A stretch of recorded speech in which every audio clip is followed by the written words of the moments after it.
안녕하세요. 감동의 모든 것입니다. 저희는 해외 커뮤니티 레딧과 감동의 모든 것 공식 이메일로 제보받은 실제 사연을 바탕으로 재구성한 스토리를 전달해드립니다. 구독과 좋아요, 알림 설정은 영상 제작에 큰 힘이 됩니다. 영상 수익은 독거노인 및 불우이웃에게 전액 기부되니 끝까지 시청 부탁드립니다. 그럼 본격적인 이야기 시작하겠습니다. 캐나다 몬트리올에 있는 한 병원. 환자들의 소음만 들리던 이곳에 한 여성의 엄청난 울부짖음이 병원 전체로 퍼져나가고 있습니다.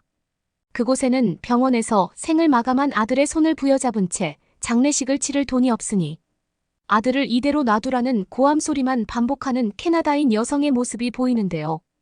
병원의 의사들과 간호사들도 난감해하던 바로 그때 한 한국인 여성이 다가오더니 캐나다 여성의 어깨에 가만히 손을 올립니다. 그리고 바로 그 순간 한국인 여성의 얼굴을 본 캐나다. 여성은 한국인 여성의 신발을 붙잡고는 바닥에 주저앉아 오열하고 마는데요. 과연 아들의 장례 비용조차 없던 캐나다인 엄마와 이 한국인 여성에게는 무슨 일이 있었던 것일까요? 안녕하세요. 여러분, 저는 현재 캐나다 몬트리올에서 살고 있는 30대 캐나다 여성 로미르라고 합니다. 불과 1년 전만 하더라도 저희 옆에는 한국인 남편 그리고 저의 소중한 아들이 함께하고 있었지만 지금은 어째서인지 다들 하늘에서 저를 먼저 기다리고 있기에 지금 저는 쓸쓸하지만 그래도 행복한 생활을 하려는 노력을 하고 있는 다소 특이한 인생을 살고 있네요. 특히 한국인 남편과 아들이 동시에 세상을 떠나고 저 또한 삶에 대한 목적을 잃고 남편과 아들의 장례식 비용조차 없어 모든 것을 포기하려던 그때 우연히 저에게 찾아와 주었던 한 한국인은 지금 제가 세상을 살아가고 있는 마지막 이유이기도 한데요. 20살이 되자마자 처음 시도한 한국 여행에서 만나게 된 지금은 세상을 떠난 한국인 남편은 짧은 20년의 인생이었지만 제가 지금까지 만나온 남자들과는 전혀 다른 순수하고 똑똑한 모습을 가지고 있었기에 저는 그에게 금방 빠져들고 말았습니다. 지금에서야 한국이라는 나라가 더욱 많이 알려지고 한국 남자들의 멋진 모습이 세상에 알려졌지만 제가 20살인 때에는 이러한 정보들이 많지 않았기에 저는 처음 마주한 한국 남자 혁수에게 곧바로 사귀자는 말을 건네고 말았죠. 20살이 되기 전 많다면 많고 적다면 적은 연애를 해왔던 저였지만 한국인 남자친구인 혁수는 삶의 가치관뿐만 아니라 자기의 일도 너무나 열심히 하는 다른 남자들과는 차원이 다를 정도로 멋진 사람이었고 그렇게 저와 혁수는 불같은 사랑을 이어가게 되었습니다. 저와 혁수는 캐나다와 한국을 넘나들며 비행기를 이용한 장거리 연애를 무려 6년이 넘는 시간 동안 진행하게 되었고 결국 이러한 아름다운 시간 끝에 결혼에도 성공할 수 있었죠. 하지만 결혼을 하기 전 저는 혁수 씨의 부모님이 너무나 궁금했지만 어째서인지 혁수 씨는 자기 가족에 대한 얘기를 하는 것을 다소 곤란해하며 나중에 시간이 지나면 천천히 알게 될 것이라는 말만 했었기 때문에 저는 결혼식 직전까지도 혁수 씨의 가족에 대한 얘기나 그의 부모님들을 직접 만나볼 수는 없었습니다. 하지만 결혼을 하는 것은 저와 혁수 씨 둘의 의견만 잘 맞으면 아무런 상관이 없다고 생각했기에 저는 그다지 크게 신경 쓰지 않았지만 결혼식을 하루 앞둔 바로 그날 혁수에게서 다소 놀라운 얘기를 들을 수 있었죠. 자신이 한국에서의 고아원 출신이라는 말을 시작으로 자신의 과거를 얘기해 주던 혁수는 결론적으로 현재 자신에게는 부모가 없고 하나밖에 없는 친가족인 여동생도 어린 시절 자신과 함께 고아원에 있다가 그때 당시 얼굴도 모르는 다른 외국인 가족에게 입양되었다는 놀라운 얘기를 이어나가더군요. 솔직히 어느 정도 놀란 부분도 있었지만 저는 혁수 씨가 그 어떤 가정 환경을 가지고 있어도 딱히 아무런 상관이 없었습니다. 모든 상황이 변해도 제가 혁수 씨를 좋아하고 혁수 씨 또한 저를 사랑한다는 사실은 변함이 없기에 이제부터는 우리 둘의 가족으로 새로운 꿈을 계획하면 아무런 문제가 없으니까요. 저는 혁수를 따뜻하게 안아주며 저의 생각을 전달했고 혁수 씨 또한 너무나 고맙다면서 자기 자신의 밑바닥을 알려준 사람은 제가 처음이라며 눈물을 흘리더군요. 그리고 그 다음 날 혁수와 저는 급히 결혼식 계획을 수정해 관객들의 구분과 가족의 구분이 없는 다소 자유로운 결혼식으로 식을 진행했고, 결혼식이 진행되기 전 저희 부모님에게는 혁수의 과거에 대한 얘기를 미리 해놓은 뒤 당황스러운 상황이 발생할 수 있는 질문이나 표현은 아예 하지 말라고 단단히 말해두었고, 그렇게 혁수 씨와의 결혼식은 행복하게 마무리될 수 있었습니다. 곧바로 한국과 캐나다, 그리고 다양한 유럽권의 나라들을 넘나들며 혁수 씨와 저는 신혼여행을 이어나갔고, 저의 캐나다에서의 직장이 먼저 정리된 뒤에 한국에 정착하자는 계획을 가지고 있었기 때문에 신혼여행이 끝나자마자 저희 부부는 아주 잠깐 캐나다에 정착하게 되었죠. 그때 당시 저는 스타트업 회사에 다니고 있었기 때문에 빠른 시일 내에 회사를 정리하는 것이 어려웠고, 처음 계획했던 1년의 세월보다는 점점 시간이 늘어나 무려 3년이라는 시간을 혁수 씨와 함께 캐나다에서 거주하게 되었습니다. 캐나다보다는 더욱 안전하고 효율적인 삶을 살 수 있는 한국에서의 삶을 원하고 있었기에 빨리 캐나다를 떠나고 싶었으나, 제가 다니고 있던 스타트업 회사는 갑자기 폭발적인 성장을 이루며 저는 중요 임원으로 자리 잡게 되었기에 쉽게 회사를 떠날 수가 없더군요. 그리고 그때쯤 되니 혁수 씨도 캐나다에서의 회사 생활에 완전히 적응한 상태였기에 저희 부부는 한국에 대한 정착 계획을 아주 약간 뒤로 미루자는 대화를 나누며 평화로운 나날을 보내고만 있었습니다. 그런데 그러던 어느 날 하늘에서 저와 혁수 씨에게 작은 보물을 주시더군요. 어느 날 갑자기 찾아온 저희 임신은 혁수와 저에게 가슴 두근거리는 행복감을 주면서도 우리가 정말 부모의 자격이 있을까 같은 걱정도 가지게 해주면서 제배는 점점 불러오고 출산의 일정에도 다가서게 되었습니다. 원래라면 저희가 사랑하는 나라인 한국에서 임신을 하고 출산했어야 했지만 어느 날 갑자기 찾아온 뱃속의 아기 때문에 저와 혁수 씨의 계획은 행복한 고민으로 틀어지게 되었죠. 그렇게 다소 늦은 일정인 10개월이 넘어가던 어느 날 저는 너무나 고통스러운 배에 압박감을 느꼈고, 바로 그날 아들 로로를 낳을 수 있었습니다. 남편인 혁수 씨도 아들이라는 사실을 알고는 더욱 행복해하는 모습을 보였고, 저는 그러한 혁수에게 이제 과거에 힘들었던 고아원 시절은 모두 잊어버리고 우리가 함께 행복한 가정을 만들어 나가자며 저는 혁수를 따뜻하게 안아주었죠. 세상 밖으로 태어난 로로는 다른 아이들보다는 더욱 똑똑한 모습과 성장을 보이면서 키도 빠르게 크고 언어도 매우 빠르게 배워나가더군요. 추후 한국에서의 생활도 고려하고 있어야만 했기에 저는 로로를 낳자마자 한국어와 캐나다어를 동시에 가르치기 시작. 로로도 이제 막 언어를 배워나가는 시기이다 보니 매우 빠르게 두 가지의 언어를 흡수하며 성장하게 되더군요. 그렇게 로로는 캐나다에서의 국제학교도 무사히 입학하게 되었고, 저와 남편 혁수 씨도 회사에서 더욱더 능력을 인정받으면서 이제는 실제 눈앞으로 다가온 한국으로의 정착 이민을 실행하려는 계획을 준비 중이었습니다.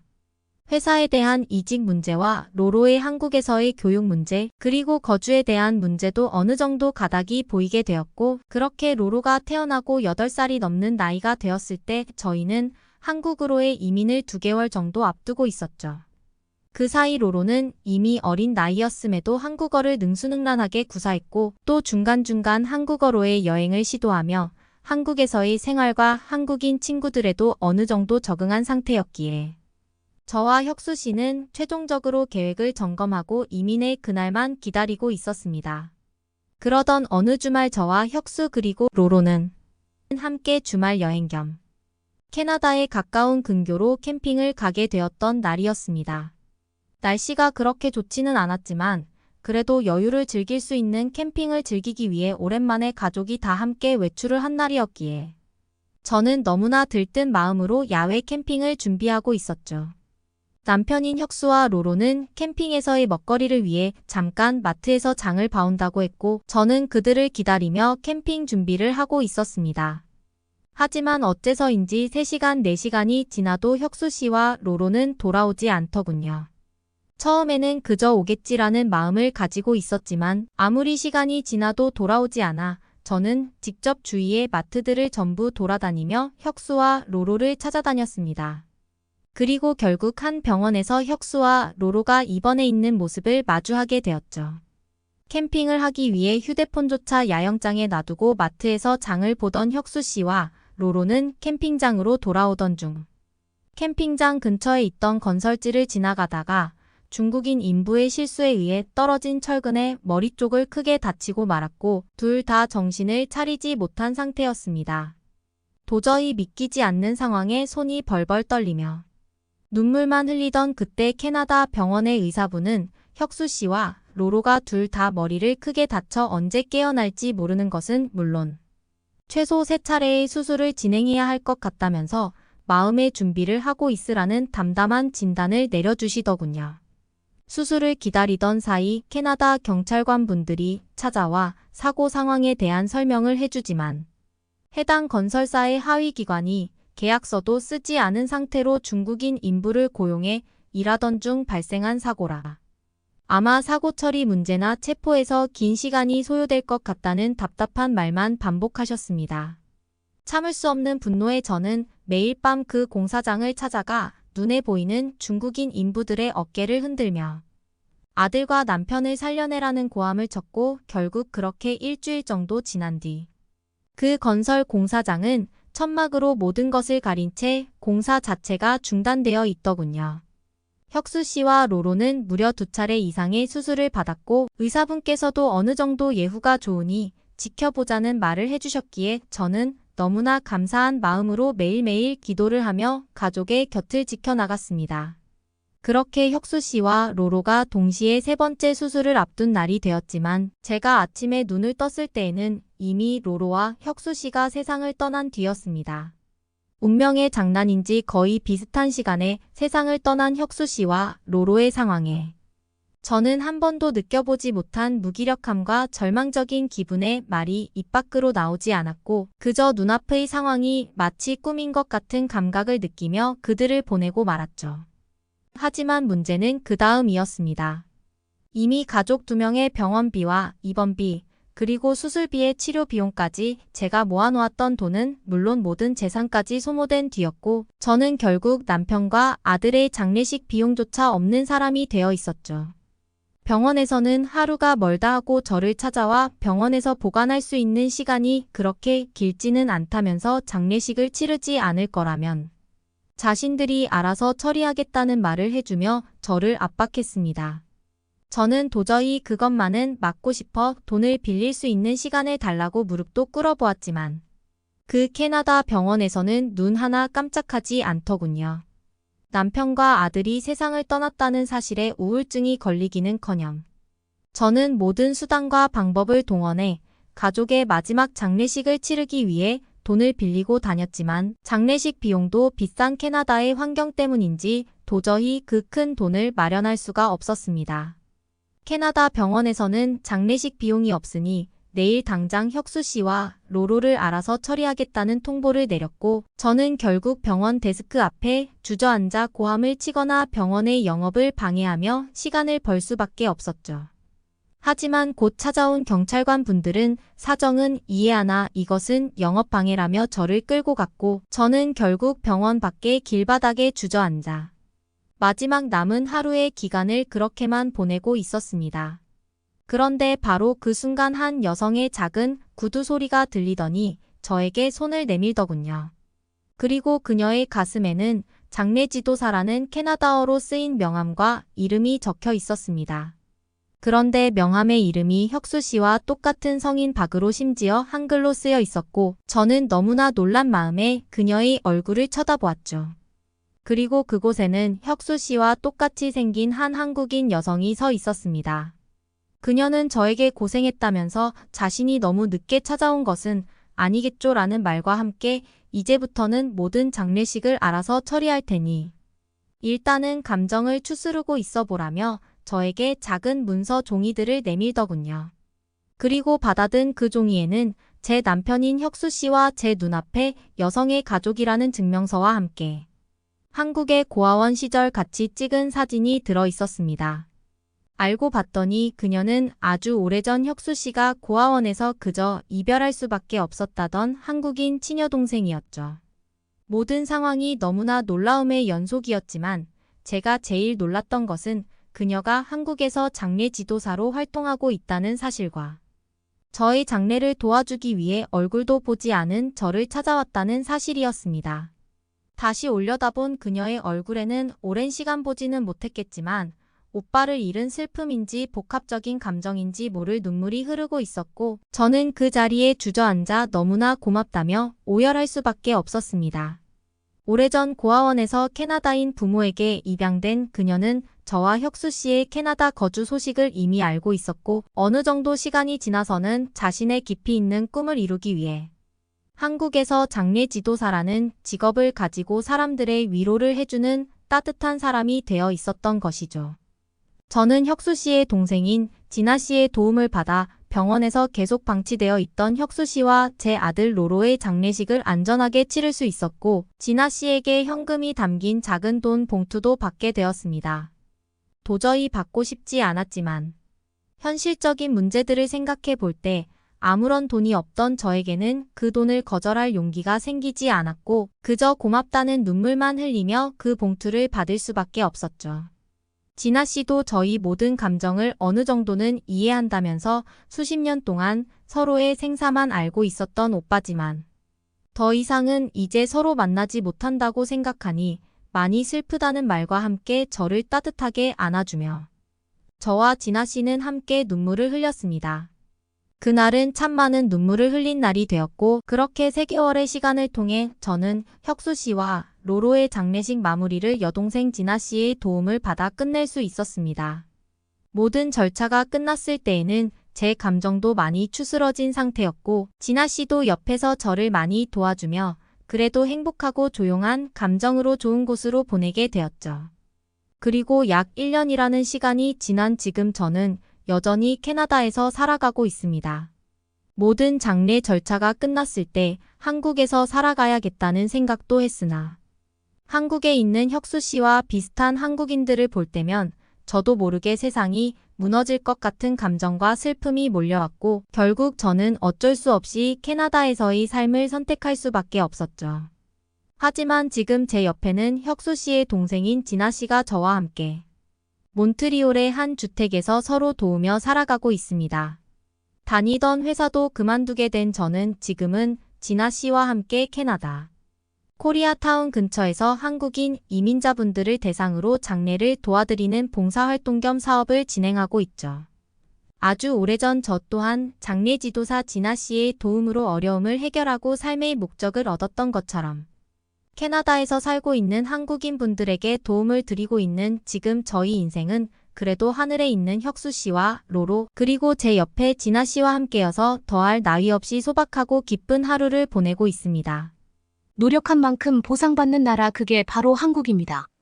치열한 대학 입시, 치열한 공무원 시험, 치열한 취업 시장 우리나라에서 직장을 잡고 사회로 진출하기 위한 통로 중 하나입니다. 꼭 이런 길을 거쳐야 하는 것은 아니고 다양한 길이 있겠지만 누구나 한 번쯤은 다른 사람과 경쟁해서 이기는 경험을 해보셨을 것입니다. 그리고 이렇게 치열한 경쟁 시장이 지금까지 유지될 수 있었던 이유 중 하나는 공정한 결과라는 기대감 때문이기도 합니다.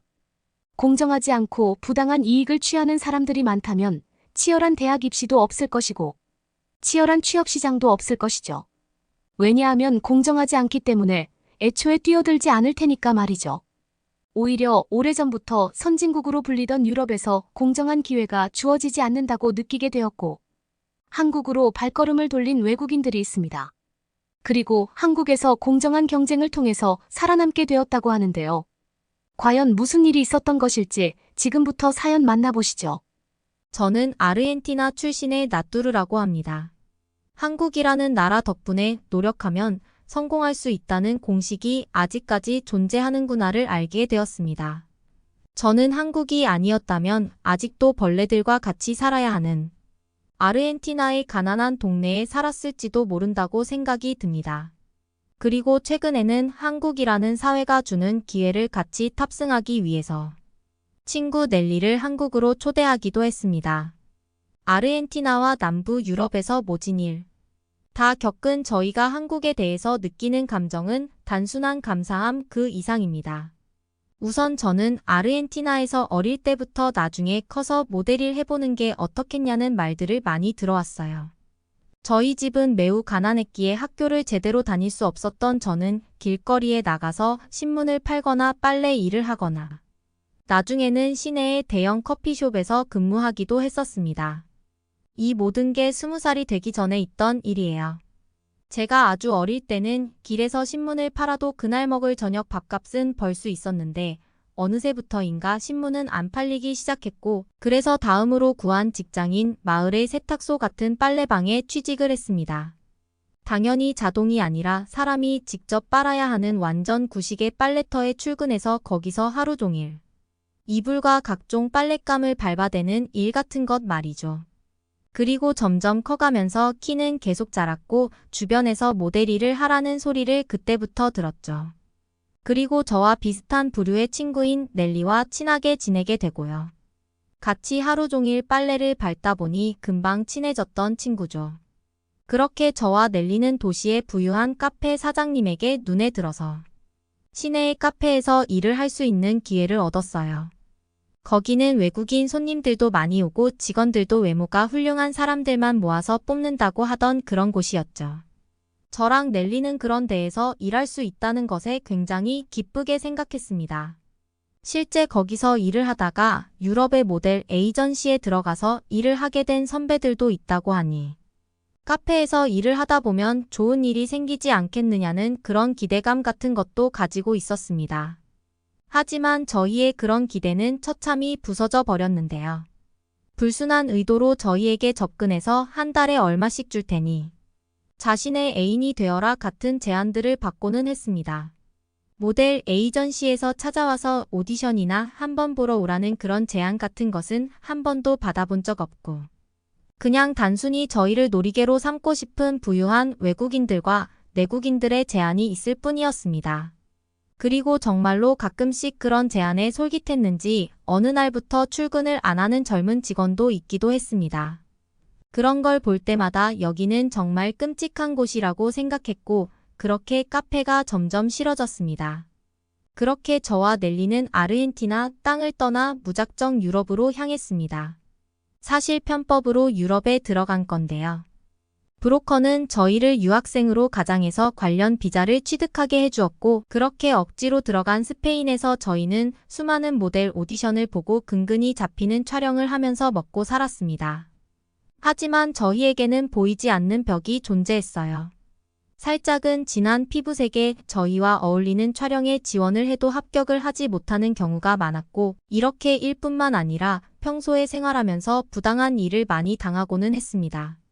유럽에서는 난민 문제로 매우 골머리를 앓고 있고 그냥 유럽 밖에서 온 사람들에게는 좋지 않은 시선 같은 게 있었어요. 스페인과 이탈리아 그리고 프랑스까지 다양한 유럽의 국가에서 저희는 먹고 살 길을 찾아 헤맸지만 정말로 쉽지 않더군요. 경제적인 상황이 너무 어려워서 가끔씩 시간제 근무를 구하기도 했고요. 비자가 떳떳하지 못해서 그런지 기준 시급에 미달한 돈을 받기도 했습니다. 그리고 저는 이런 지겹고 힘든 유럽 생활을 정리해야겠다고 생각하고 다른 탈출구를 알아보기 시작했습니다. 탈출구가 없다고 하면 그냥 아르헨티나로 돌아가서 차라리 빨래를 하는 한이 있더라도 말이죠. 여기까지라고 생각했고 더 이상 도전하는 것은 무모한 짓이라는 부정적인 생각으로 가득 차 있었습니다. 그러다가 우연히 알게 된 한국이라는 나라가 눈에 들어오게 되었습니다. 주변에 들리는 이야기가 한국에서 사는 것뿐만 아니라 일거리를 구하는 것도 더 쉽고 불합리한 대우도 없다는 이야기를 들었습니다. 최소한 다른 나라에서 왔다고 차별 대우하거나 피부가 하얗지 않다고 거절하는 일은 없고 컨셉트에 맞게 충실하게 오디션을 하고 그에 맞는 사람을 고른다고 했어요. 오히려 유럽보다 기회의 평등이 더 잘 되어 있는 나라라는 이야기 같은 것 말이죠. 저는 유럽이라고 하면 굉장히 합리적인 판단만 하고 실수 없는 그런 완벽한 곳인 줄 알았는데 막상 살아본 유럽은 그런 것과는 거리가 멀었다는 것을 생각해보면 솔직히 그런 이야기가 있다고 한들 여기보다 조금 더 나은 정도겠지. 그렇게까지 좋은 데가 어디 있겠나 싶은 심정으로 한국행을 결정했습니다. 제가 그동안 활동해온 경력들이 있기 때문에 한국으로 가는 것은 그다지 어렵지 않았습니다. 가서 일자리가 있냐 없냐의 문제일 뿐이었죠. 하지만 한국에 도착하기 전부터 한국의 모델, 에이전시와 연락이 닿아서 제가 오디션을 볼 수 있도록 각종 오디션 스케줄을 알려주기도 하고 한국에 가기 전부터 한국이라는 나라는 조금은 다르다는 느낌을 받았습니다. 부디 한국이라는 나라에서 기회를 얻을 수 있기를 기도하는 마음으로 한국에 도착했습니다. 막상 한국에 도착하고 나서 저는 평소보다 더 부지런하게 일자리를 구하러 다녔습니다. 그리고 마음 맞는 업체와 정식 계약을 하기도 했어요. 처음 돈벌이는 많지 않았지만 그래도 안정적으로 돈을 받을 수 있어서 처음 한국에 정착하는 데 큰 도움이 되었습니다. 그리고 더 놀라운 사실은 한국에서의 삶 자체가 쾌적했다는 것입니다. 한국에서 당연히 저렴한 월세방을 구해서 살았어요. 더 저렴한 한국의 고시원이 같은 곳이 있는 것을 알기는 알았지만 저는 각종 옷들과 각종 화장품, 각종 신발들을 많이 가지고 있기도 했고 앞으로 일하면서 그런 물건들이 더 생길 것이라서 눕는 공간 말고 적재할 공간이 있어야 했거든요. 그래서 저는 수원의 지하 1층에 방 한 칸을 얻었습니다. 한국에서는 가장 저렴한 주거 형태 중 하나라고 들었어요. 하지만 제가 유럽에서 살았을 때보다 오히려 훨씬 쾌적하다는 생각이 들었는데요. 한국 집안의 벽은 기본적으로 페인트로 칠해져 있는 게 아니라 도배지로 잘 덮여 있었으며 이것이 주는 안락감과 포근한 느낌은 차가운 느낌의 페인트와는 너무나 다를 수밖에 없었습니다. 뿐만이겠나요? 한국에서 가장 저렴한 주거 형태 중 하나라고 알고 있어서 겨울에는 미친 듯이 춥고 여름에는 미친 듯이 더울 것이라고 생각했습니다. 겨울에 따뜻한 물이 나오지 않아서 주전자로 물을 데우고 그걸로 샤워를 해왔던 저에게 한국의 따뜻한 보금자리는 제 생각보다 훨씬 더 쾌적한 곳이었습니다. 겨울에 따뜻한 물이 나왔고요. 여름에는 작은 에어컨이지만 그걸 틀어서 아주 시원하게 실내에서 지낼 수 있었습니다. 게다가 겨울에 주전자를 데워서 샤워를 하거나 머리를 감는 게 아니라 따뜻한 물로 바로 샤워를 할 수도 있었습니다. 찬 바닥이 따뜻해져서 난방을 하는 방식은 라디에이터나 히터로 방을 데우는 방식보다 훨씬 덜 건조해서 눈이 아프지도 않았고요. 게다가 유럽에서 지출되는 비용보다 더 저렴한 가격으로 한국에서는 훨씬 더 사람이 사람답게 사는 것 같다는 기분으로 지냈습니다. 비록 방 크기는 작은 한국의 원룸일지언정 이 정도면 저에게 적당한 크기이기도 했고요. 그렇게 한국에서 지내게 되면서 모든 것들이 너무나 감사한 일이라고 생각하기도 했고요. 그리고 저는 한국의 길거리에서나 각종 관공서에 방문했을 때 부당한 일을 당했다고 느낀 적이 단 한 번도 없습니다. 추운 겨울 비자 관련 문제로 프랑스의 관공서에 방문했다가 추운데 밖에서 기다리라는 지시를 받은 적이 있는데요. 같은 유럽 사람들에게는 실내에서 대기할 수 있게 해주고 유럽인이 아닌 사람들에게는 밖에서 기다리라고 하는 등 사소한 것부터 중대한 것까지 부당한 대우를 받는 게 어쩌면 당연시되었던 그것과 비교해서 한국에서는 정말 티끌만큼의 부당한 대우를 받았다고 생각한 적이 없습니다. 오히려 한국에서는 외국인들에게 더 친절하고 관대한 모습을 보여주는 것 같아서 어쩌면 제가 더 이득을 봤을 수도 있겠다는 생각이 들 정도였으니까 말이죠. 제가 문화를 몰라서 실수를 하거나 말이 어눌해서 말실수를 하더라도 한국 사람들은 그걸로 화를 낸 적도 없었어요. 잘못된 것을 친절하게 알려주고 저는 너무나 죄송해하는 표정을 지을 뿐이었죠. 스페인에서 저의 독특한 억양 때문에 놀림의 대상이 되거나 제가 말실수한 것을 끝까지 알려주지 않고 그것을 비웃는 경우 같은 기분. 나빴던 일들이 떠오르면서 한국 사람들의 친절한 모습에 저는 한국 사람들을 좋아하게 되었습니다.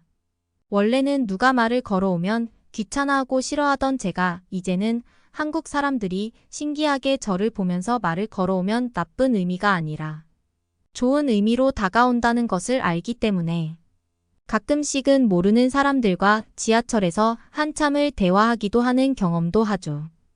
제가 살았던 북아프리카 지역이나 남부 유럽들과 비교해서 한국은 어떻게 이렇게 분위기가 다른 것인지 매번 외출을 할 때마다 신기하고 즐거운 경험이 되고는 합니다.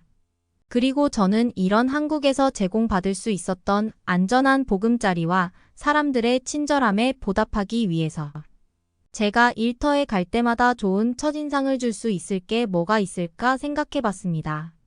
그러다가 생각해낸 게 큰 건 아니지만 한국 사람들은 작은 선물들을 준비하는 게 자연스러운 행동 같았어요. 그리고 그 작은 호의를 나쁘게 받아들이지 않고 좋게 봐준다는 걸 느끼게 되었는데요. 많은 스태프들이 중간에 먹을 수 있는 커피를 사서 모두에게 나누어 주는 일이 작은 돈으로 다른 사람들에게 베풀 수 있는 일이라는 것을 알게 되었습니다. 한국에는 저렴한 카페들이 많고 양도 많아요. 그리고 대부분 그 카페들은 배달도 해주죠. 저는 촬영 중간에 커피가 도착하도록 주문하는 일을 종종 했고 그때마다 많은 사람들은 저에게 고맙다는 말을 하면서 그렇게 조금씩 더 친해지고 스태프들이 촬영을 할 때도 더 힘이 난 상태로 촬영하는 일들이 이어졌습니다. 한국에서 큰 돈을 벌지 못했던 저에게 솔직히 그 커피 값도 조금도 부담이 안 되었다면 거짓말이겠죠. 하지만 제가 이렇게 한 데는 한 가지 더 이유가 있었어요. 제가 유럽에서 똑같이 이런 행동을 했다가 제 뒤에서 욕을 하는 것을 우연히 들은 적이 있는데요. 어디 초보 모델 주제에 건방지게 먹을 걸 사서 뿌린다고 너무 주제 넘은 거 아니냐는 듯한 이야기 말이죠. 저는 정말 너무 감사한 마음에 작은 초콜릿을 당시 촬영 스태프 인원수에 맞춰서 선물을 가져왔고 앞에서는 진심으로 고맙다고 하던 사람들이 뒤에서는 초보 모델이 어쩌고 저쩌고 어디서 건방지게 어쩌고 저쩌고 하는 이야기를 들어서 상당히 놀랐던 기억이 있던 것과 반대로 한국에서는 오히려 앞에서는 가볍게 고맙다고 말하고 뒤에서는 진심으로 좋아해주는 모습을 보여주어서 이것도 정말 큰 문화 차이구나. 한국에서는 사람들이 과하게 고마워하는 듯한 모습이나 진심으로 고마워해서 눈물까지 흘리는 사람은 없지만 속으로는 그렇게 생각하지 않는구나. 호의를 호의대로 받아줄 수 있는 사람들이구나라는 사실을 알게 되었고 때문에 제가 선물을 드리는 입장에서도 더 좋은 걸로 못해줘서 미안한 마음까지 들 정도로 한국 사람들은 정말로 좋은 사람들이 틀림없었습니다. 그렇게 열심히 노력을 했고 소개를 통해서 여러 군데서 일을 더 할 수 있는 좋은 상황까지 만들어졌습니다. 제가 2년간 살던 집도 방 한 칸 더 있는 집으로 늘려서 가기도 했고요. 그리고 한국에서 바쁘게 살아오느라 유럽에서 동거동락했던 넬리에게 오랜만에 연락도 해보는 여유도 찾아봤습니다. 몇 달에 한 번씩 연락하고는 했는데 최근 들어서 그 연락마저도 뜸했었거든요. 그러다가 저는 충격적인 소식을 듣게 되었습니다. 넬리는 다 포기하고 아르헨티나로 돌아가겠다는 결심을 해버린 상태였습니다. 그동안 넬리에게 있었던 일들에 대해서 천천히 들었는데 많은 역경과 고난이 있었고 그걸 인내하고 견뎌내면 언젠가는 알아주겠지, 언젠가는 인정받겠지라는 생각을 가졌지만 안타깝게 현실은 드라마와는 달랐다며 말이죠. 저는 넬리에게 마지막으로 한 번 더 도전해 볼 것을 제안했습니다. 그리고 그 무대는 바로 한국이 되었으면 좋겠다고 말이에요. 저는 한국에서의 쾌적한 삶과 그리고 한국 사람들과 지내면서 생긴 좋은 추억들, 좋은 기억들, 그리고 부당한 이유로 급여를 삭감하거나 인종이 다르다는 이유로 갑작스럽게 촬영이 취소된다던가 하는 일을 한 번도 겪어본 적이 없다는 이야기도 함께요. 그리고 한국에서는 제 분야가 아니더라도 노력한 만큼 성공이 따라올 수 있는 가장 합리적인 사회라는 이야기도 빼놓지 않았습니다. 하지만 이미 큰 좌절을 맛보고 모든 것을 포기해버린 넬리를 설득하는 데는 정말 쉽지 않았습니다. 하지만 결국 넬리를 설득하는 데 성공했고 저는 넬리에게 비행기표 값까지 내주면서 한국으로 데리고 올 수 있었고 그리고 제가 데리고 있으면서 모델 일을 할 수 있도록 여러 방면으로 돕기 위해 노력을 했습니다. 넬리의 한국에서 첫 촬영 일정이 잡히고 저는 넬리를 응원하기 위해 커피를 싸들고 촬영장에 방문했습니다. 넬리는 긴장한 모습 속에 초반에 여러 차례 실수를 하기도 했어요. 하지만 한국 사람들은 그런 실수에 다그치는 게 아니라 웃으면서 모델이 긴장을 풀 수 있게 도와주었고, 그렇게 넬리는 유럽에서 몇 년간 활동했던 프로 모델답게 멋지게 촬영을 마무리할 수 있었습니다. 넬리도 이번 한 번의 촬영으로 느끼는 게 많았을 것입니다. 촬영이 끝나고 저와 포옹하며 잠시 생각에 잠기는 시간도 가졌습니다. 그렇게 넬리도 지금은 한국에서 자신이 살아남기 위해서 유럽에서 했던 것처럼 악착같이 노력하고 있습니다. 그리고 최소한 한국에서는 살아남을 길이 보이기도 합니다. 한국에서 지내면서 제가 느낀 점이 있습니다. 제가 아르헨티나나 유럽에서 이렇게 노력을 했다고 해서 지금처럼 똑같이 내 스스로 지월세를 감당하고 아르헨티나에 계신 부모님에게도 생활비를 보내드렸을 수 있었을까? 자문해보면 그렇지 않다고 느끼고 있습니다. 저는 앞으로도 한국을 떠날 생각이 없습니다. 하지만 제 능력이 없어지고 저를 찾는 분들이 더 이상 없다면 제가 한국에 머물 수 없겠죠. 그리고 제가 한국에서 쓸모 있는 사람이 되기를 바라는 마음으로, 그리고 한국에 더 머물기 위해서라도 저는 한국 문화에 익숙해지기 위해 더 노력하고 있고, 업무와 연관된 한국인 분들하고도 잘 지내기 위해서 노력하고 있습니다. 가끔은 고향에서 가족들과 식사도 하고 같이 웃고 떠들고는 하는 그런 모습들이 떠오르고, 그렇게 해보고 싶다는 생각이 들지만 어느새 제 마음속 고향은 한국이 되어버렸고요. 그리고 이방인이 타국에서 산다는 게 어디를 가나 정말 쉽지 않고 어려운 일이겠지만, 저는 그래도 한국이라는 나라에서는 이방인들이 덜 서럽고 덜 어려움을 겪는 나라라는 생각이 들어서 지금 제 삶에 너무나 감사한 마음을 가지게 되기도 합니다. 아르헨티나 출신으로 한국에 와서 다양한 직종에서 일하고 있는 고향 사람들을 만나는 모임에도 참석하고 있는데요. 대부분 한국에서는 기회가 공평하고 내가 이방인이라고 해서 내 능력을 깎아내려 버리는 부당한 일을 당하지 않는다는 것에 큰 공감을 하는 사람들이 대부분입니다. 저는 제가 몇 년 전 했던 한국행 결정을 너무나 잘한 결정이라고 생각하고 있고, 가끔은 한국에 오지 않았다면 제 인생이 어떻게 되었을지 아찔한 생각마저 하고는 합니다. 저에게 이렇게 큰 기회를 주고 정당한 경쟁을 통해서 정당한 보상을 받을 수 있는 한국 사회 또한 감사한 마음을 가지고 있습니다. 혹시라도 유럽만이 기회의 땅이고 그곳에서만 내가 성장할 수 있다고 믿는 사람들이 있다면 지금 자신의 상황을 살펴보고 왜 이렇게 공정하지 않은 것이지 알려진 것과 다르게 환상만 가득하던 대륙이었구나 느낀다면 한국이라는 나라를 선택지로 올려보세요. 정말로 좋은 기회가 될 수 있다고 말씀드리고 싶습니다. 그러면 다음 사연을 들려드리겠습니다. 한국에서 차를 샀다고 거짓말 치지 마. 한국에서 벌어봐야 얼마나 더 번다고. 아니, 내가 거짓말을 할 이유가 뭐가 있어? 한국에서 직장 생활하는데 이건 당연한 일이야. 여기랑 달라. 야, 혹시 그럼 내가 한국에 가면 들어갈 일자리 좀 있냐? 젊은 베트남인 친구들끼리의 재미있는 대화가 이어지고 있습니다. 한국으로 취업을 해서 한국 공장에서 일하며 월급 생활하는 고향 친구가 한국에 개인 자동차를 가지고 있다고 하자 깜짝 놀라는 베트남인 친구들입니다. 과거 80년대 말까지만 해도 우리나라도 차를 구매하는 건 동네 잔치를 할 만큼 큰일이었습니다. 지금 베트남의 서민들은 과거의 한국의 모습과 다를 바가 없는데요. 베트남인들에게 차를 구매한다는 건 여전히 쉽지 않은 일이죠. 베트남의 젊은이들은 좋은 차를 화면 속으로나마 구경할 수 있는 세상이 되었습니다. 때문에 그들은 절대로 가질 수 없는 개인 소유의 자동차를 구경하면서 로망을 가지고는 하죠. 한국에서는 나이 어린 친구들이 풀알부로 중고자동차를 구매하기도 하고 카푸어 소리를 듣기는 하지만 그래도 최소한 차를 소유하는 개념은 가지고 있는 것과 반대로 베트남에서는 그마저도 불가능하다는 사실이죠. 어찌 보면 우리나라가 잘 사라지면서 누구나 아르바이트로 중고, 수입차를 눈독 들릴 수 있는 수준까지 올라온 것이 잘된 일인 것 같으면서도 막무가내용 카푸어를 양산할 수 있는 시스템도 문제라는 생각이 드네요. 그렇다고 해서 베트남처럼 못 살던 시절이 더 좋았다고 말씀드리는 것은 절대 아니니 오해는 금지입니다.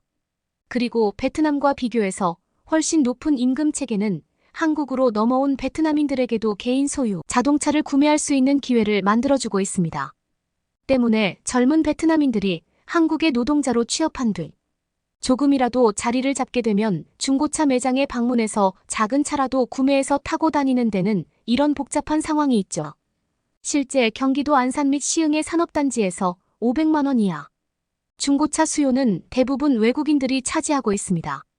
오늘 소개해드릴 사연은 한 젊은 베트남인 청년이 한국으로 취업을 했던 친구를 보면서 느낀 점을 글로 적었습니다.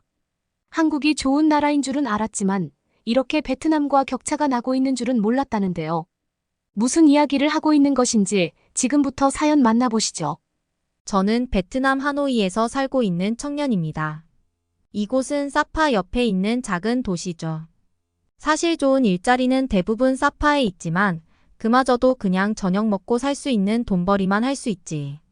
제 친구처럼 한국같이 잘 사는 나라에 가서 돈을 벌어오는 친구들과 비교하면 한없이 초라한 월급을 받을 수밖에 없습니다. 그래도 이곳 하노이보다는 더 나은 삶을 살 수 있으니 많은 친구들은 이미 사파으로 떠나갔습니다. 저는 하노이에 남아있지만요. 여러 친구들 이야기를 하기 전에 우선 한국으로 취업에 성공한 거라는 친구 이야기부터 할까 합니다. 제 친구과는 저와 같이 고등학교를 다녔던 사이입니다. 학급에서 가장 친하게 지냈던 친구였죠. 그리고 그 친구는 고등학교 졸업 후 한국으로 취업을 하는 것을 꿈꾸고 계획하고 있었습니다. 과의 부모님은 농사를 짓지 않아서 저와는 상황이 많이 다르기도 했죠. 분명히 제 상황보다는 비교적으로 취업에서 자유로웠습니다. 저 같은 경우는 부모님이 농사를 하시고 꽤나 넓은 면적에서 다양한 작물들을 키우시기 때문에 일손이 한 명이라도 더 필요합니다. 저는 학창시절에도 학교에 다녀오고 나면 부모님 일손을 도왔으며 부모님은 그래도 요즘 시대 고등학교는 꼭 나와야 된다고 강조하셨기 때문에 제가 포기하지 않고 학업을 이어가기는 했지만 어차피 고등학교 졸업 후 부모님과 함께 농사를 지어야 하는 게 제 운명과도 같았습니다. 역시나 기본적인 교육은 마쳐야 베트남에서도 살아갈 때 문제될 게 없기 때문에 필요에 의해서 고등학교에 다닌 것이지 학업에 대단한 열정이 있거나 학문으로 성공하겠다는 생각은 없었습니다. 하지만 친구 조건은 달랐습니다. 한국 공장에서 이미 일을 하고 계신 거의 삼촌 덕분에 조건은 고등학교 졸업 후 삼촌의 추천을 받아 한국의 공장에 취직할 계획을 가지고 있었습니다. 이 작은 하노이라는 도시에서도 친구 사이에 미래가 이미 정해져 있다는 것도 참 재미있는 일이죠. 그렇게 고등학교 졸업 후 조건은 정말로 한국으로 갔습니다. 저는 고향 땅에 남아서 부모님의 농사일을 도와드렸죠. 다른 친구들도 대학으로 진학하거나 취업을 이유로 하노이를 떠나 사파로 가기도 했고 더 먼 도시로 떠나는 친구들도 많았습니다. 하지만 가장 부러웠던 것은 한국으로 가게 되는 거였습니다. 한국에 가서 돈을 벌게 되었다며 신나하는 꼴을 보며 그래도 고향 떠나 타지에 가는 게 얼마나 힘든 일이겠냐며 위로를 해주려고 했지만 권은 한국에 가서 돈 많이 벌어오는 일이라며 신나할 뿐이었습니다. 그렇게 조건과는 기약 없는 작별 인사를 했죠. 그렇게 학창시절을 함께 보낸 많은 친구들은 각자의 일에 열중했습니다. 저는 정신없이 농사일에 빠져들었고 10년 지난 지금 저는 농사일에 도가 텄죠. 그리고 20살 때 저를 낳으신 부모님들은 아직 49세밖에 안 되셨고 한창 농사에 대한 경험과 지식이 충분하시고 체력도 아직 유지하고 계실 때라 동네에서 저희 집이 가장 부지런히 작물들을 키웠습니다.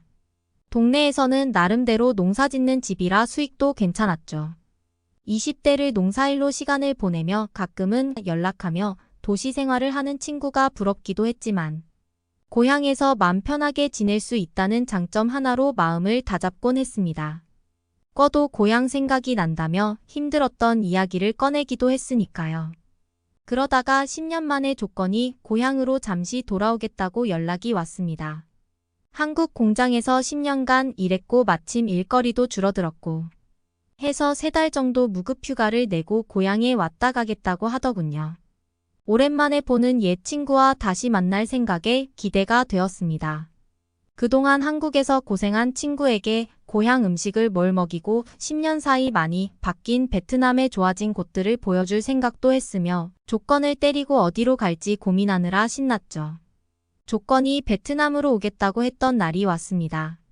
저는 평상시대로 농사일을 하고 있었습니다. 저 멀리서 낯익은 목소리가 들려왔습니다.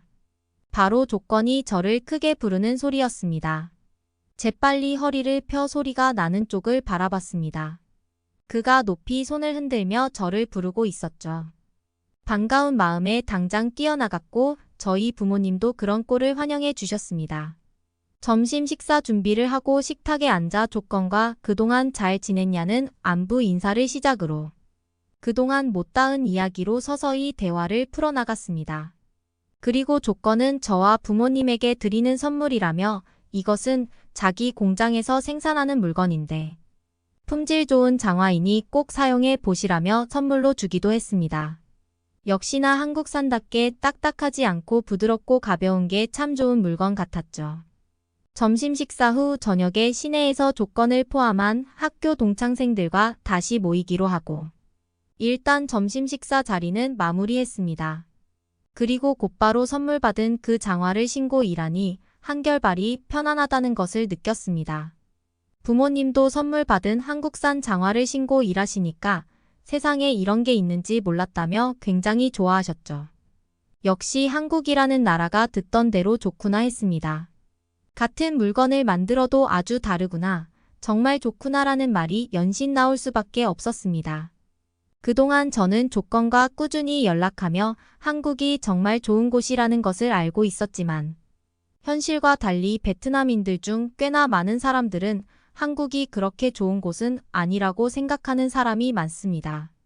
오히려 한참 전에는 한국이 굉장히 좋은 곳이라는 생각을 가지고 있었는데 어느새 베트남도 꽤나 성장했고 그리고 언제부터인가 대부분의 SNS나 뉴스를 보면 한국에 대해서 안 좋은 이야기를 하기 시작, 한국을 나쁘게 말하는 게 일반적인 게시물들이었습니다.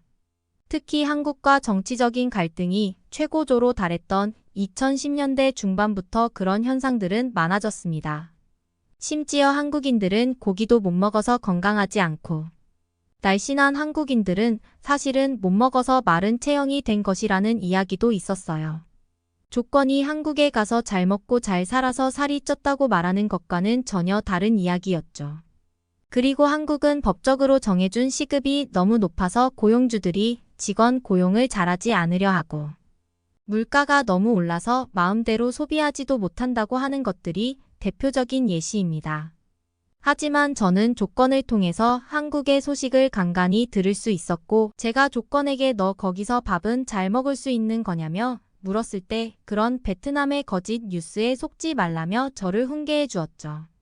때문에 저는 한국이 베트남보다 100배는 상황이 좋다는 걸 알고 있습니다. 저처럼 이렇게 한국이 좋은 곳이라고 생각하는 사람은 주변에 한국에서 살고 있는 지인이 있다던가 친척이 있는 게 아니라면 없다고 봐도 될 정도였습니다.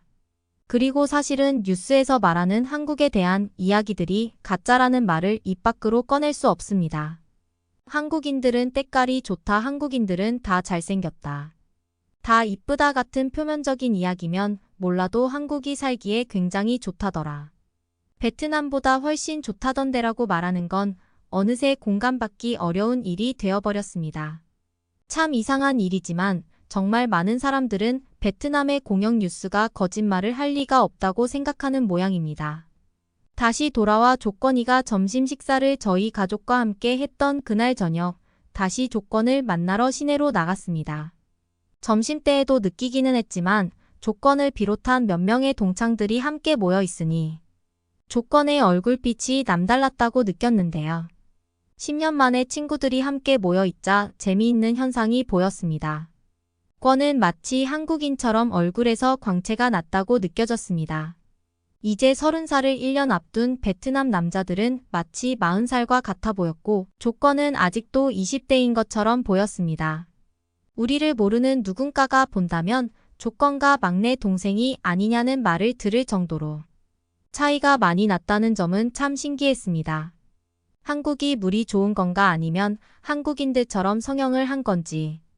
만나자마자 동창들은 조건에게 수많은 질문들을 쏟아냈습니다. 차이가 나는 것은 당연하다고 생각이 되었습니다.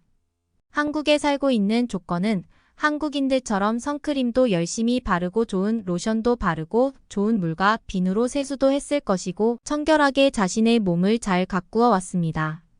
반면에 베트남에 남아있는 동창들은 선크림 같은 것을 바르지도 않고 로션을 바르지도 않는 친구도 있었습니다.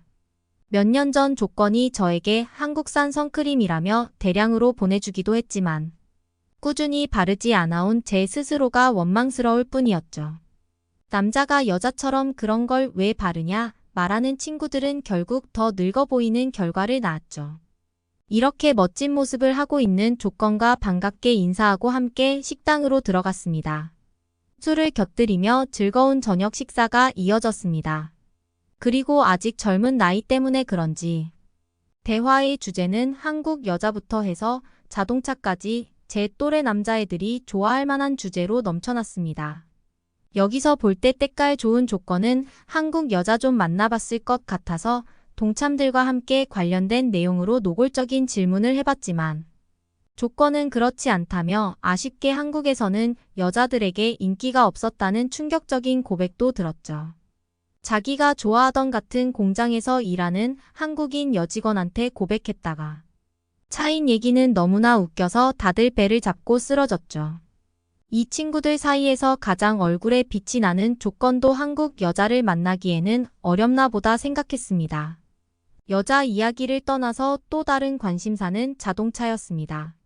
조건이 먼저 한국에서 자동차를 타고 출퇴근한다는 이야기를 했습니다. 모두들 놀랄 수밖에 없었는데요. 이 자리에 모인 4명의 친구들은 모두 차가 없거든요. 그나마 사파에서 자리를 잡은 친구가 내년에 자동차 좀 사볼까 고민하고 있었기 때문에 이미 조건이 자동차를 가지고 있다는 말에 깜짝 놀랐습니다. 제 또래 남자들은 한국의 현대자동차를 포함한 외제차에 대한 로망이 크고 여력이 안 되면 그냥 베트남 자동차를 사고는 하는데 권은 이미 한국의 기아 자동차를 가지고 있었습니다.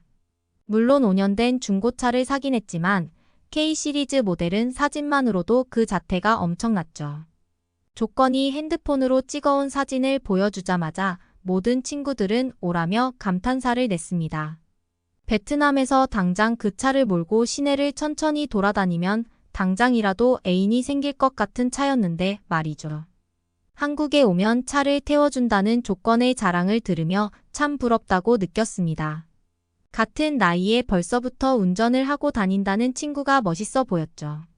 게다가 최근에 베트남 돈으로 8만 동 정도 주고 차를 샀다고 하던데 심지어 5달치 월급밖에 안 된다며 자랑을 했습니다. 솔직히 한국이 월급도 당연히 많이 주는 걸 알고 있던 저희 친구들은 8만 동이 5달치 월급이냐며 그렇게나 많이 주는 줄은 몰랐다며 다들 깜짝 놀라하는 분위기였습니다. 한국이란 곳은 도대체 어떻길래 8만 동을 5달 만에 버는지 궁금증이 커져갔죠. 사파에서 자리를 잡은 우리 중에 제일 잘 나가는 찌엔이라는 친구도 8만 동을 벌려면 10개월이 걸릴 텐데 말이죠. 찌엔은 사파에서 정말 잘 나가는 친구인데 말이에요. 그리고 그게 벌 수 있는 금액이지 모으는 돈은 절대 아니니까. 그런 차를 사려면 정말 몇 년간 돈을 모아야 하죠. 찌엔도 자동차를 사고 싶어서 그렇게 안달라 했고 정말 쉽게 구매할 수 없어서 매일같이 고민하고 있는 모습이었는데 조건은 이미 자동차를 가지고 있다니 다들 대단하다고 말할 수밖에 없었습니다. 찌엔이 저희 친구들 사이에서 처음으로 자동차를 구매할 줄 알고 있었는데 이미 조건에게 그 자리를 내주었습니다. 그런 거의 모습을 보면서 한국과의 격차는 상상 이상으로 크다는 것을 느낄 수밖에 없었습니다.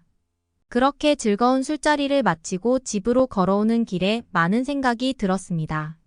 농사일 때문에 제가 한국에 갈 수는 없지만 이미 10년 전 한국으로 취직한 친구가 잘 돼서 기분이 좋은 것과는 별개로 정말로 부럽다는 생각이 들었죠. 그리고 인터넷이나 뉴스에 한국에 대한 안 좋은 소식이 들릴 때마다 조건에게 물어봐서 이게 진짜냐고 물어봤었고 그때마다 그건 사실이 아니라며 말해주어서 한국이 잘 사는 나라쯤이라는 것은 알고 있었지만 이렇게나 큰 차이가 날 줄은 솔직히 몰랐습니다. 제가 농사짓는 이 작물들도 품질 좋게 수확되면 한국으로 수출 기회를 얻는 경우가 종종 있었습니다. 그때마다 꽤 높은 값을 받곤 했는데 솔직히 그 가격에 팔면서 속으로는 한국 사람들이 이 비싼 돈을 주고 이걸 사 먹겠냐 싶었던 것도 사실입니다. 하지만 오늘 여러 이야기들을 듣고 온 지금 오히려 제가 저렴한 가격에 유통업자들을 배불린 게 아닌가 싶기도 합니다. 제가 아주 비싸게 팔았다고 생각할지언정 결국 한국인 소비자들은 베트남산 작물이라며 저렴하게 구매 후 식탁에 올린다는 점은 참 어떻게 이런 격차가 날 수 있겠나 싶을 정도로 아득한 차이를 보인다는 사실이 믿기 어렵네요. 그리고 안타깝게도 아직도 이곳 무지한 사람들은 한국에서는 돈이 없어서 고기를 마음껏 못 먹다고 생각하는 사람들이 많습니다. 한국인들을 그저 불쌍하고 그저 그런 사람들쯤으로 생각한다는 게 이해하기 어렵습니다. 물론 저는 조건에게 지속적으로 한국 이야기를 들어와서 그럴지는 모르겠지만 많은 베트남인들이 오해하고 있는 것과 반대로 한국이 굉장히 잘 산다는 걸 알게 된다면 저와 같은 충격을 받지 않을까 생각됩니다. 이런 사실을 알고 있는 제가 대단히 깨어 있다고 말씀드리고 싶은 것은 아닙니다. 하지만 최소한 어느 정도 사실을 알고 한국을 욕해도 욕해라는 이런 말을 하고 싶은 것이죠. 사실 베트남에 사는 베트남 사람 입장에서 한국을 욕할 게 있어봐야 얼마나 있겠냐만. 정치적인 문제로 한국을 싫어한다고 하는 사람들에게까지 한국의 현실을 보라고 말할 이유는 없겠죠. 다만 한국인들이 베트남인들의 주머니 사정보다 좋지 않다고 생각하는 것. 그 자체는 사실이 아니기 때문에 그런 점에 대해서는 인정할 것은 인정하고 빨리 한국을 따라잡거나 따라가기 위해서 노력해야 하는 것이 아닌가 싶습니다. 옆 나라는 저렇게 달려나가는데 우리라도 빨리 뛰어가야지. 이미 한국을 잡아버렸다고 생각해서 뛰지 않는 모습은 정말 바람직하지 않다고 생각하기 때문입니다. 가끔씩 술자리에서 큰 소리로 떠들며 한국이나 주변 나라들이 가난하다 못 산다. 욕하는 사람들을 볼 때면 참 답답한 마음이 들곤 합니다. 이 글을 읽는 여러분들도 현실을 직시해야 최소한 저처럼 다음번에 한국 수출 농작물에 대해서 가격 협상을 할 생각을 할 수라도 있으니까 말이죠. 현실을 알아야 돈을 벌 수 있습니다. 지금이라도 당장 깨우치세요. 오늘의 사연은 여기까지입니다. 응원이나 남기고 싶은 말이 있으시면 댓글로 남겨주세요. 사연자분께 전달해 드리겠습니다. 저희 감동의 모든 것은 실제 사연 제보를 받고 있습니다. 채택되신 분께는 선물도 드리고 있습니다. 저희의 사연이 여러분의 하루의 작은 힘이 될 수 있었으면 좋겠습니다. 지금까지 한국의 감동적인 이야기를 전해드리는 감동의 모든 것이었습니다. 구독과 좋아요를 눌러주시면 영상 제작에 큰 힘이 됩니다. 감동적인 사연을 주변 사람들에게 공유하고 함께 이야기 나눠보세요. 끝까지 시청해주셔서 감사합니다. 더욱 더 좋은 영상으로 찾아뵙겠습니다.